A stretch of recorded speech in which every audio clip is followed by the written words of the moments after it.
Okay, so I finished stringing my beads, and it's probably good to do the same amount of clear beads on either side, but I went over a little bit. It's okay, because once you do the knot, you're really not going to see the middle.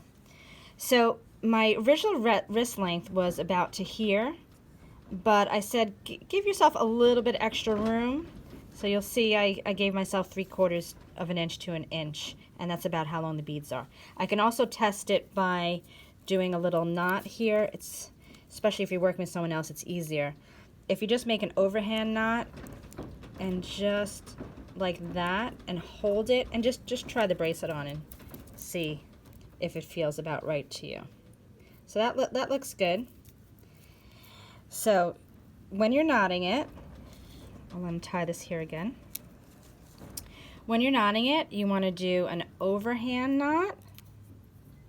So cross it over and go under. Pull it tight.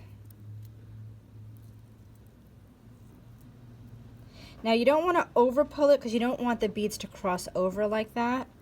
So when you tie it, you want to make sure that it crosses over. You pull it, and when you pull it, don't pull tighter than you need to because you don't want it to cross over. So you do your one knot and then you do your second knot. And probably at this point I would have taken off the tape, but you could take it off afterwards too. So I'm going to make the second knot, go through. So it's basically like tying a knot in a shoelace. It's called an overhand or a double knot.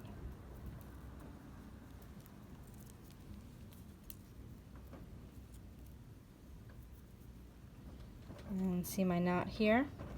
You're going to pull it tight.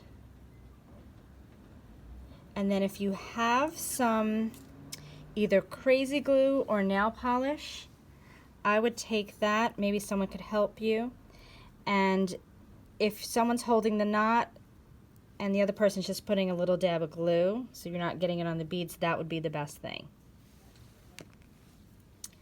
So tie a knot, and then just tie another knot too. Tie it again. Pull it real tight. Before you do anything else, you want to really make sure that you're pulling this part tight, kind of holding it, and then pulling it the other way too. Just make sure that it's tight this way. So you're pulling it this way, you're pulling it this way before you cut any of the string.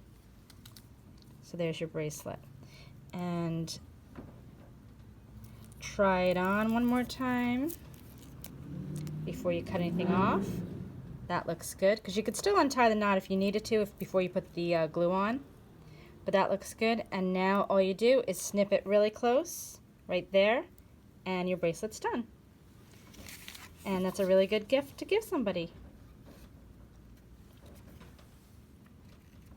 Stay safe.